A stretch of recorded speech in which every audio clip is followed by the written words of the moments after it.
All right, so I've gotten 8 sticks of butter in there.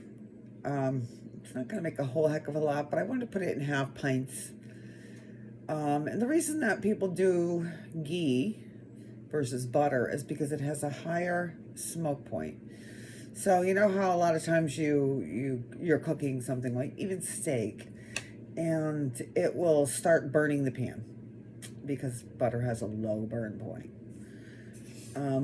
Taking the milk solid out of there and the water, it will increase your smoke point so you can cook things longer. So people like to do hash browns in butter, but because it burns quickly, you never get a good cook on your home fries. What is it called? Shredded potatoes. But if you make ghee, it will last longer. So let me show you what my pan looks like. I'm probably not gonna flip you around, so I'll do this. Here is my butter. I've got it on medium, and I think that I'm going to actually put 2 more packs in there of these, and then we'll see how. I've never done this. Well, that's a lie, because I wanted to try to do garlic butter. So it's been in there for about 6 months. And so I took a couple sticks and a couple tablespoons of garlic and did the process with the garlic in it so it would flavor the butter.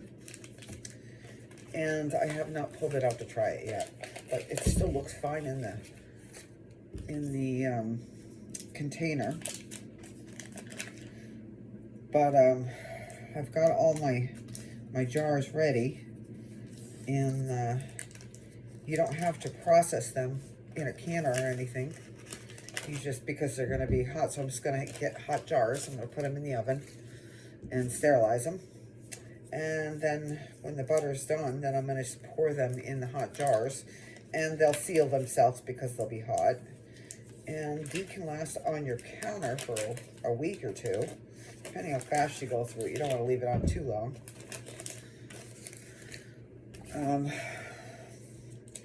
Yeah, so that's that. So let me tell you a story while we're doing this. I got a little windfall, and I bought some food. And my freezer's full, so I don't really need a lot of things in the freezer. So I was looking for dry goods.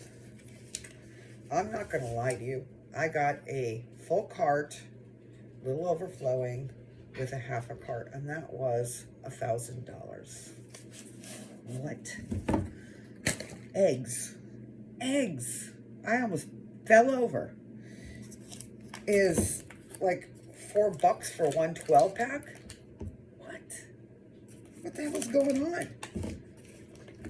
I got a 10-pound thing of hamburger because I wanted to can some hamburger, which I'll bring you back for later.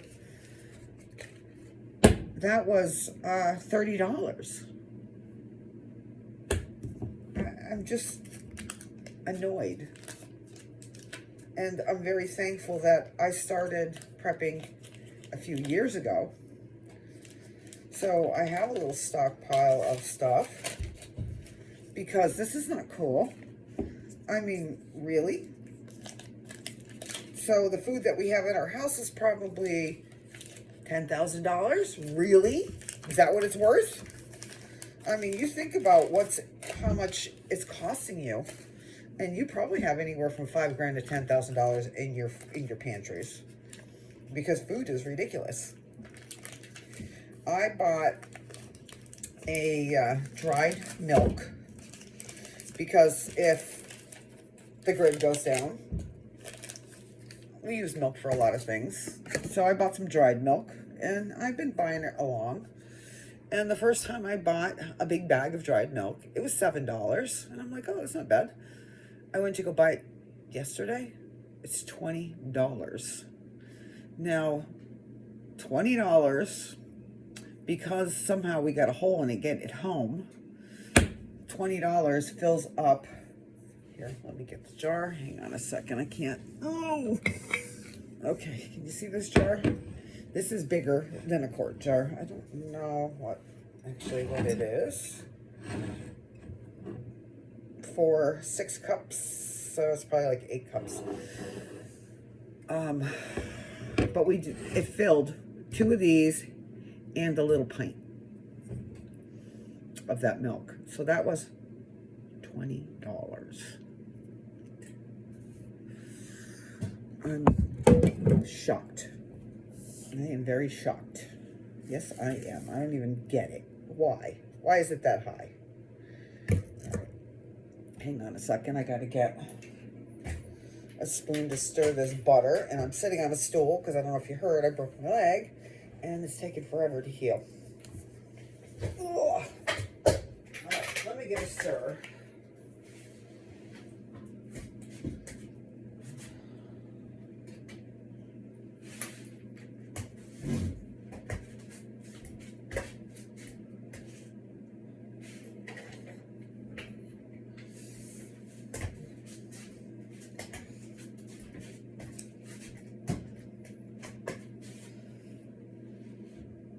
Okay. Now, because I don't want to get up again, I got 2 different things. Of course, I love my bamboo spoon from Pampered Chef. It's amazing. Ooh. Okay. So let me show you where the butter is. I've got it on medium. So I'm trying to melt it slow, and then I'll bring it up, because we have to let it boil. And first we're going to, I can't believe that that's filling up the pan halfway. Holy moly. There you go. Oh, and I'm making a mess. So I'm trying to think of anything that was a good deal over there. Now the veggies are 54 cents. That's pretty good. But I have plenty of veggies, really. I decided to get some peas and carrots because the frozen veggies were 74 cents for a bag. I mean, they're not huge bags, but they're still good. Like, one bag would feed us twice. So I said, well, geez, because I don't have a lot of room in my freezer. Let me dehydrate these. And so 10 bags of peas and carrots, which is great for soups, fits in a quart and a pint jar. So that is wow to me. That how much I really, really, really want a what do you call that? A freeze dryer. Because I don't know if you've heard this, but dehydration, you get like 60% of the nutrients. But for freeze drying, you get like 90%. Which, you know, you got to do what you can. But, and the freeze dryers are so ridiculous. They're like $2,500. Ooh. It's like, I want one so bad, but how are we going to get one? Well, we're going to have to save our pennies. But in the end, freeze drying, once you get it properly stored in your bags or your jars and you seal it, it'll stay good for 25 years. So in the end, it pays for itself. I really wanted it for cheese because freeze-dried cheese is the bomb. I always put my cheese in the freezer. And what I usually do is buy one of those big bags like this, and then I split them into half cups into, what do you call those little bags? Ziploc bags. And then I put that in another bag. And there you go. And that's how I use in half-cup increments. It's just going to take a little while. But we're almost done there. I don't know if I should turn it up or not, because I don't want it to burn. I mean, in the end, what they're saying in the end with this this ghee is that you want it to burn a little bit on the bottom, because it gives the butter a nutty flavor. Now, do we want our butter to have nutty flavor?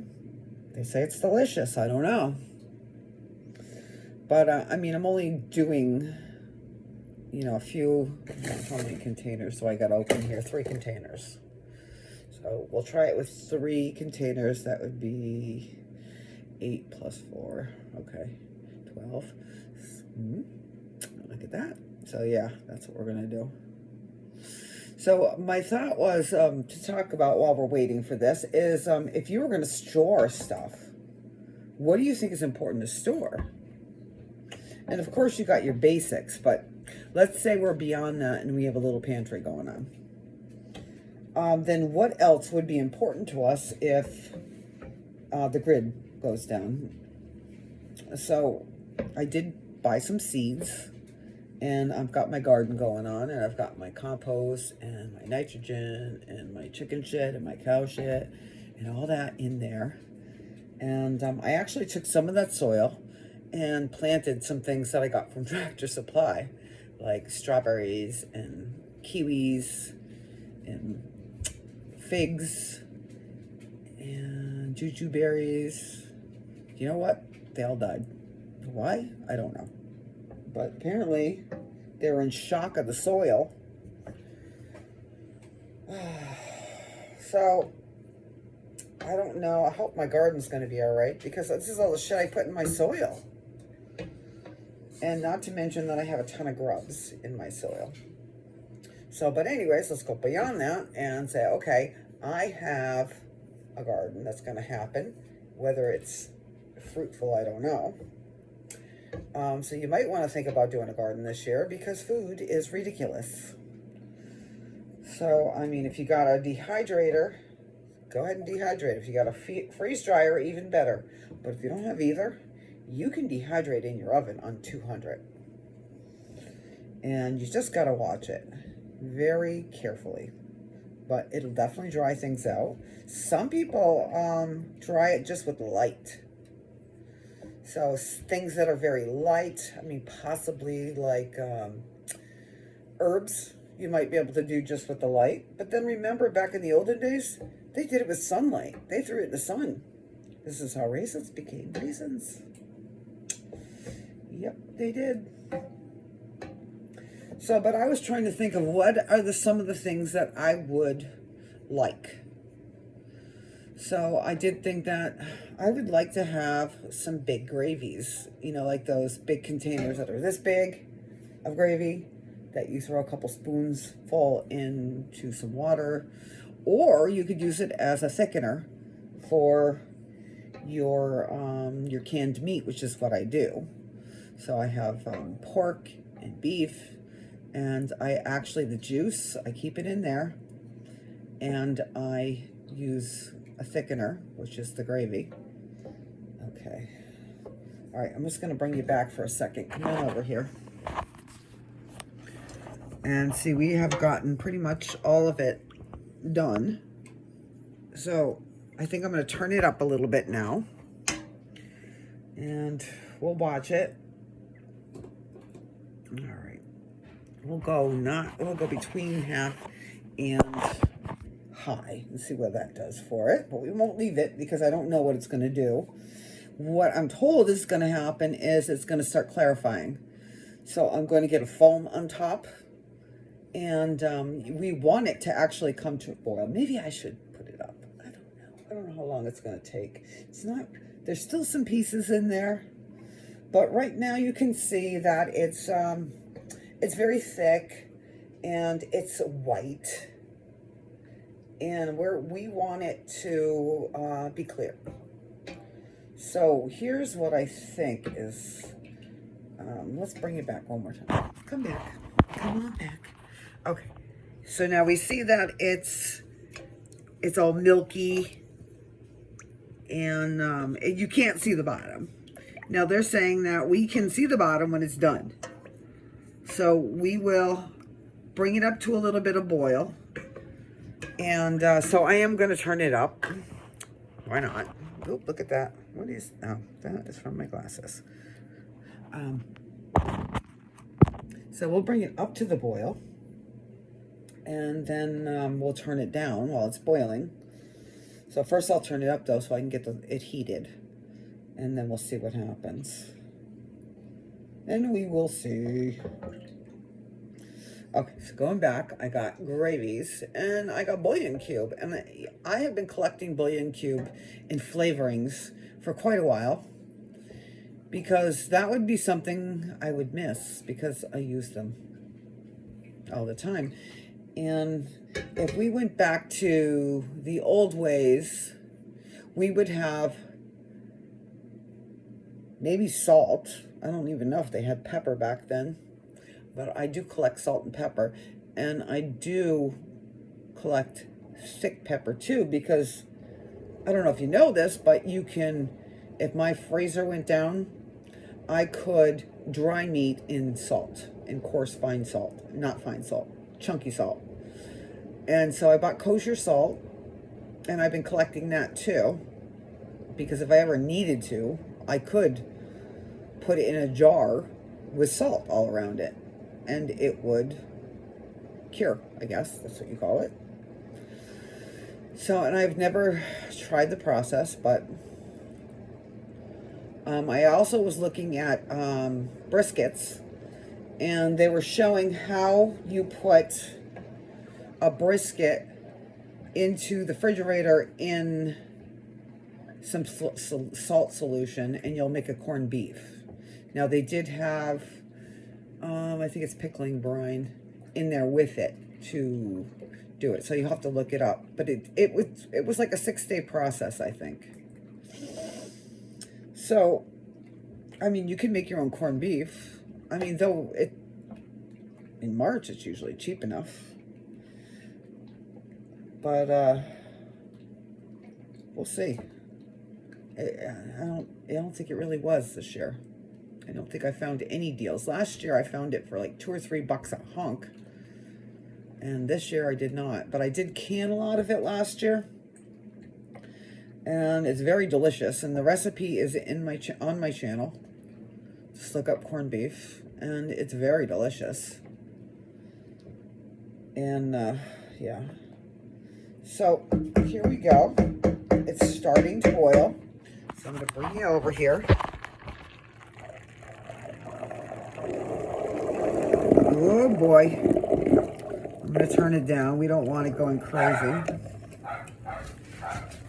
So I'm going to about 6. But see the foam on the top? And they say you don't have to keep stirring it, but until I get the right boil, I want to make sure it doesn't burn. All right, but I have it on like 6, so I'll see. Ooh, boy, look at it go if I leave it alone.